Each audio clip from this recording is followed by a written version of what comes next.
প্রধানমন্ত্রীজির সাথে কথা হয়েছে, পুরো বিষয়টা এখানের যে বর্তমান অবস্থা সেটা আপনাকে আমি জানালাম। এবং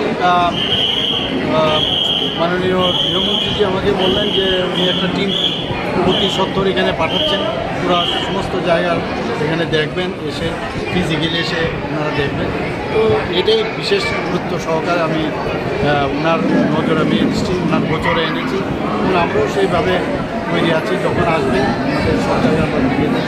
এখন সার্বিক বন্যার পরিস্থিতি কীরকম? অনেকটা তো নিয়ন্ত্রণে আছে। নদীর জলের লাস্ট সেটার অনেক বেশি ছিল, ডেঞ্জার লেভেলের উপরে, সেটা অনেকটা কমে গেছে। কিন্তু এখন হচ্ছে রিস্টোরেশনটা ভেরি ইম্পর্টেন্ট।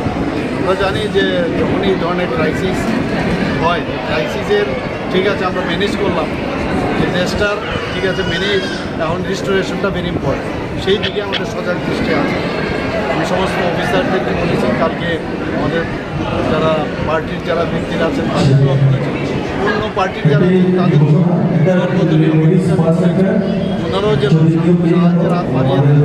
আমরা সবাইকে বলছি যে এইরকম একটা মানে অবস্থা, সেই অবস্থার মধ্যে আপনারা সবাই জানেন যেভাবে কোভিডের সময় আমরা মোকাবেলা করেছি, এই অবস্থাটা আমরা মোকাবেলা করে সেটাকে ওভারকাম করি। দেশের অন্যান্য রাজ্যেরও মুখ্যমন্ত্রীরা আপনার সাথে কথা বলেছে। এর মধ্যে আজকে একটু আগেই আমাকে উত্তরপ্রদেশের মাননীয় মুখ্যমন্ত্রী যোগীজি আমাকে ফোন করেছেন, সমস্ত খবরাখবর নিলেন ত্রিপুরার কী ভালো কীকর বর্তমানের এই যে অতিবৃষ্টির কারণে। তো উনি আমাকে অলরেডি 10 কোটি টাকা আমাদেরকে দিয়েছেন।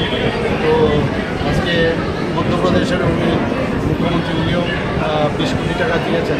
তো সমস্ত জায়গার থেকে সবাই একটা মানে একটা রাজ্যের যে সমস্যা, সেই সমস্যা সমাধানে যেভাবে অন্য রাজ্যের সবাই আসছেন, আমাদের মাননীয় প্রধানমন্ত্রী, আমাদের গৃহমন্ত্রীজি তো করছেনই, কেন্দ্রীয় সরকার তো করছেন, অন্যান্য রাজ্যগুলিও যেভাবে এগিয়ে আসছেন সত্যিই প্রশংসার দাবি।